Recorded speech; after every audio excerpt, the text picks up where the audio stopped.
ಎರಡು ಇಲಾಖೆಯಲ್ಲಿ ಬೇರೆ ಜಟಾಪಟಿ ಶುರು ಮಾಡ್ಕೊಂಡಿದ್ದೀರಿ. ಆ ಕೆಲಸ ನಾವು ಮಾಡಬೇಕು ಅಂತ ಕೇಂದ್ರ ಸರ್ಕಾರದ ಮುಂದೆ ಹೋಗಿ ಅರ್ಜಿ ಬೇರೆ ಹಾಕೊಂಡಿದ್ದೀರಿ, ನಮ್ಗೆ ಆರ್ಥಿಕ ನೆರವು ಕೊಡಿ ಅಂತ ಹೇಳಿ ಬ್ರ್ಯಾಂಡ್ ಬೆಂಗಳೂರು ಮಾಡಲಿಕ್ಕೆ. ಇದೆಲ್ಲ ಒಂದು ಭಾಗ ಇರಲಿ. ಈ ಬರಗಾಲಕ್ಕೆ ನೀವೇನು ಕೊಟ್ರಿ? 2,000 ರೂಪಾಯಿ ಕೊಡ್ತೀವಿ ಅಂತ ಹೇಳಿ ಎಷ್ಟು ತಿಂಗಳಾಯಿತು? ಇದೇನು ಫ್ರೂಟ್ ಮುಖಾಂತರ 2,000 ರೂಪಾಯಿ, ಅದು ಎಕರೆ ಅಂತಲೂ ಹೇಳಲಿಲ್ಲ, ಹೆಕ್ಟರ್ ಅಂತಲೂ ಹೇಳಿಲ್ಲ, ಇನ್ನೂ ಕ್ಲಿಯರಾಗಿ ಹೇಳಲೇ ಇಲ್ಲ. ಹೆಕ್ಟರಿಗೆ 2,000 ಕೊಡ್ತೀವಿ ಅಂತ ತೀರ್ಮಾನ ಮಾಡಿದರು, ಎಕರೆಗೆ 2,000 ಕೊಡ್ತೀವಿ ಅಂತ ತೀರ್ಮಾನ ಮಾಡಿದರು. ಈ ಕ್ಷಣದವರೆಗೂ ನೀವು ಕಂದಾಯ ಮಂತ್ರಿಗಳು ಹೇಳಿಲ್ಲ, ಮುಖ್ಯಮಂತ್ರಿಗಳು ಹೇಳಿಲ್ಲ. ಏನೋ ಮೊನ್ನೆ ಅವೆಲ್ಲ ಒಂದು ಹೇಳಿಕೆ ನೋಡಿದೆ ಕಂದಾಯ ಮಂತ್ರಿಗಳದು, ಏನೋ ಹೆಚ್ಚು ಕಡಿಮೆ ಸದ್ಯ ಅವ್ರ ಸರ್ವರ್ ಏನೋ ಆಗಿಲ್ಲ ಅಂತ, ಹೆಚ್ಚು ಕಡಿಮೆ ಆಗಿಲ್ಲ ಅಂತ ಕಾಣಿಸ್ತದೆ. ಗೃಹಲಕ್ಷ್ಮಿದು ಪ್ರತಿನಿತ್ಯ ಸರ್ವರ್ ಹೋಯ್ತು ಕೆಟ್ಟೋಯ್ತು ಅಂತಾರೆ. ಅವ್ರ ಇಲಾಖೆ ಸರ್ವರ್ ಹೆಂಗೈತೋ ಗೊತ್ತಿಲ್ಲ ನನಗೆ. ಇದೇನೋ ಫ್ರೂಟ್ದೀಗ ಎಲ್ಲ ಸಿದ್ಧತೆ ಮಾಡ್ಕೊಂಡವ್ರ ರೈತ ದುಡ್ಡು ಕೊಡೋಕ್ಕೆ ಗೊತ್ತಿಲ್ಲ ನನಗೆ. 2,000 ರೂಪಾಯಿ ಕೊಡ್ತಕ್ಕಂಥದ್ದಕ್ಕೆ 3 ತಿಂಗಳಾಯಿತು. ಬರೀ ಕೊಡ್ತೀವಿ ಅಂತ ಹೇಳ್ತಾ ಇದ್ದೀರ ಹೊರತು ಇಲ್ಲಿವರೆಗೆ ಕೊಡಲಿಲ್ಲ. ಇದು ನಿಮ್ಮ ಸರ್ಕಾರದ ಕಳೆದ 7 ತಿಂಗಳ ಸಾಧನೆ. ಇದನ್ನು ನಾನು ಅದಕ್ಕೆ ಹೇಳಿದ್ದು, ನುಡಿದಂತೆ ನಡೀತಾ ಇದ್ದೇವೆ ಅಂತ ಹೇಳಿ ಬಡಾಯಿ ಏನು ಕುಚ್ಕೋತಾ ಇದ್ದೀರಿ. 2,000 ರೂಪಾಯಿ ಕೊಡೋದಕ್ಕೂ ನಿಮ್ಮ ಕೈನಲ್ಲಿ ಶಕ್ತಿ ಇಲ್ಲದೆ ಸಮಯ ಅಂತ ಹೇಳ್ತಾ ಇದ್ದೀರಿ. ಅದೇನೋ ಮೊನ್ನೆ ಹೋಗಿದ್ದೀರಿ ಪ್ರಧಾನಮಂತ್ರಿಗಳನ್ನು, ಗೃಹ ಸಚಿವರನ್ನ ಭೇಟಿ ಮಾಡಿ NDRFನ ಒಂದು ಇನ್ಪುಟ್ ಸಬ್ಸಿಡಿಗೆ 4,000 ಕೋಟಿ ಮತ್ತಿನ್ನು 90 ದಿವಸದ ಶ್ರಮಕ್ಕೆ ರೈತರಿಗೆ ಇನ್ನು 12,000 ಕೋಟಿ, 18,000 ಕೋಟಿವರೆಗೆ ಕೇಳಿದ್ದೀರಿ. ನನಗಿರೋ ಮಾಹಿತಿ ಮೊನ್ನೆ ಏನೋ ಹೋದ ವಾರ ಒಂದು ಮೀಟಿಂಗ್ ಆಗಬೇಕಾಗಿತ್ತು ಕೇಂದ್ರ ಸರ್ಕಾರದಲ್ಲಿ. ಈಗೆಲ್ಲ ವರದಿ ಏನೋ ಸಿದ್ಧ ಆಗಿದೆ. ಸದ್ಯದಲ್ಲೇ ಕೇಂದ್ರ ಸರ್ಕಾರ ಅವರಿಗೆ ಏನೊಂದು ಗೈಡ್ಲೈನ್ಸ್ ಇದೆ NDRFನ ದುಡ್ಡು ಕೊಡಲಿಕ್ಕೆ, ಆ ಹಣ ಬಹುಶಃ ಬಿಡುಗಡೆ ಮಾಡ್ತಾರೆ ನನ್ನ ಅಭಿಪ್ರಾಯದಲ್ಲಿ. ಆದರೆ ನೀವು ರಾಜ್ಯ ಸರ್ಕಾರ ನಡೆಸೋರು ಇನ್ನೂ ಅದನ್ನು ಕಾಯ್ಕೊಂಡು ಕೂತಿದ್ದೀರಲ್ಲ. ಈ 2,000 ಕೊಡೋಕ್ಕೂ ಈಗಾಗಲೇ ಹಲವಾರು ಕಡೆ ಕುಡಿಯೋ ನೀರಿನ ಸಮಸ್ಯೆಗಳು ಪ್ರಾರಂಭ ಆಗಿದೆ.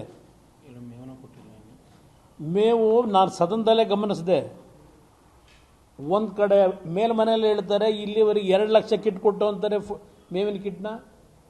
ಇಲ್ಲಿ ಕೆಳಮನೆಗೆ ಬರ್ತಾರೆ 5 ಲಕ್ಷ ಈಗಾಗಲೇ ಡಿಸ್ಟ್ರಿಬ್ಯೂಟ್ ಮಾಡಿದ್ದೀವಿ ಅಂತಾರೆ. ನಿಮ್ಮ ಅಧಿಕಾರಿಗಳು ನೋಡಿದ್ರೆ ಅವರೊಂದು ಇಂಟ್ರೂ ಕೊಡ್ತಾರೆ, ಸಿದ್ಧತೆ ಮಾಡ್ತಾ ಇದ್ದೀವಿ ಅಂತ ಹೇಳ್ತಾರೆ ಫುಡ್ ಕಿಟ್ ಕೊಡಲಿಕ್ಕೆ. ಇವೆಲ್ಲ ಪ್ರತಿನಿತ್ಯ ನೀವು ಏನು ಇವರ ಹೇಳಿಕೆಗಳನ್ನು ಮಾಧ್ಯಮ ಸ್ನೇಹಿತರು ಜನತೆ ಮುಂದಿಟ್ಟಿದ್ದೀರಿ, ಅದನ್ನೇ ನಾನು ಹೇಳ್ತಾ ಇದ್ದೀನಿ ಅಷ್ಟೆ. ಇದು ಈ ಸರ್ಕಾರ ಎಷ್ಟು ಕೇವಲವಾಗಿ ನಡ್ಕೊತಾ ಇದ್ದಾರೆ ಅಂತಕ್ಕಂಥದ್ದು ಇವತ್ತು ನಾನು ನೊಂದು ಹೇಳಲಿಕ್ಕೆ ಬಯಸ್ತಾ ಇದ್ದೇನೆ. ರೈತರ ಆತ್ಮಹತ್ಯೆಗಳು ಪ್ರಾರಂಭ ಆಗಿದೆ. ಮೊನ್ನೆ ಉತ್ತರ ಕರ್ನಾಟಕದಲ್ಲಿ ಯಾವುದೋ ಬ್ಯಾಂಕ್ನವರು ನೋಟಿಸ್ ಕೊಡ್ತಾರೆ ದುಡ್ಡು ಕಟ್ಟಿಲ್ಲ ಅಂತ ಹೇಳಿ, ಹೆದರಿ ಆತ್ಮಹತ್ಯೆ ಮಾಡ್ಕೊಂಡಿದ್ದಾನೆ. ಇಲ್ಲಿ ಹೇಳ್ತಾರೆ ನಮ್ಮ ಆಫೀಸರ್ಗಳು ಮೀಟಿಂಗ್ ಕರೆದು ಈ ವರ್ಷದ ಇದನ್ನು ಡೆಫರ್ ಮಾಡಬೇಕು, ರೈತರಿಗೆ ತೊಂದರೆ ಕೊಡಬೇಡಿ ಅಂತ ಹೇಳಿ. ಆದರೆ ವಾಸ್ತವಾಂಶ ಗ್ರೌಂಡ್ ರಿಯಾಲಿಟಿ ಇರೋದೇ ಬೇರೆ. ನಾನು 2019ರಲ್ಲಿ ರೈತರ ಸಾಲ ಮನ್ನಾಗೆ 1 ಲಕ್ಷ ಘೋಷಣೆ ಮಾಡೋದ್ನಲ್ಲ ಸಹಕಾರಿ ಬ್ಯಾಂಕಿಂದು, ಅದು 21ಕ್ಕೆ ಸ್ಟಾಪ್ ಮಾಡ್ಕೊಂಡ್ಬಿಟ್ರು. ಇವತ್ತು ಒಂದು ಆರ್ಟಿಕಲ್ ಇದೆ, ಪಾಪ ಮಂತ್ರಿಗಳು ಹೇಳ್ಕೊಂಡಿದ್ದಾರೆ, ಅದೇನಾದರೂ ರಿವ್ಯೂ ಮಾಡೋಕ್ಕೆ ಹೋಗ್ಬಿಟ್ರೆ ಏನೋ 30,000 ಕೋಟಿ ಸಾಲ, 24,000 ಕೋಟಿ ಸಾಲ ಈಗ ರೈತರು ಕೊಟ್ಟವರಂತಲ್ಲ. ಆ DCC ಬ್ಯಾಂಕಲ್ಲಿ ರಾಷ್ಟ್ರೀಯಕೃತ ಬ್ಯಾಂಕ್ಗಳು ಬಿಟ್ಟುಬಿಡಿ. ಈ ವರ್ಷ 30 ಲಕ್ಷ ರೈತ ಕುಟುಂಬಗಳಿಗೆ 24 ಸಾವಿರ ಕೋಟಿ ದುಡ್ಡನ್ನು ಕೊಟ್ಟಿದ್ದೀವಿ ಅಂತ ಹೇಳ್ಕೊಂಡಿದ್ದಾರೆ. ಇದೆಲ್ಲ ಒಂದು ಭಾಗ ಬರ್ತಾರೆ. ರೈತನ ಪರಿಸ್ಥಿತಿಗಳಿಗೆ ಇದಿರ್ತಕ್ಕಂಥ ಬೆಳೆ ಉಳಿಸ್ಕೊಳ್ಳಿಕ್ಕೆ ಇವತ್ತಲ್ಲೇ ನಾರಾಯಣಪುರ ಡ್ಯಾಮು ರೈತರು ನೆನ್ನೆ ದಿನ ಒಂದು ಮೆರವಣಿಗೆ ಮಾಡಿದ್ದಾರೆ. ಮೆಣಸಿನಕಾಯಿ ಬೆಳೆ, ಹತ್ತಿ ಬೆಳೆ ಉಳಿಸ್ಕೊಳ್ಳಿಕ್ಕೆ ನಮಗೆ ನೀರು ಕೊಡ್ತಾ ಇಲ್ಲ,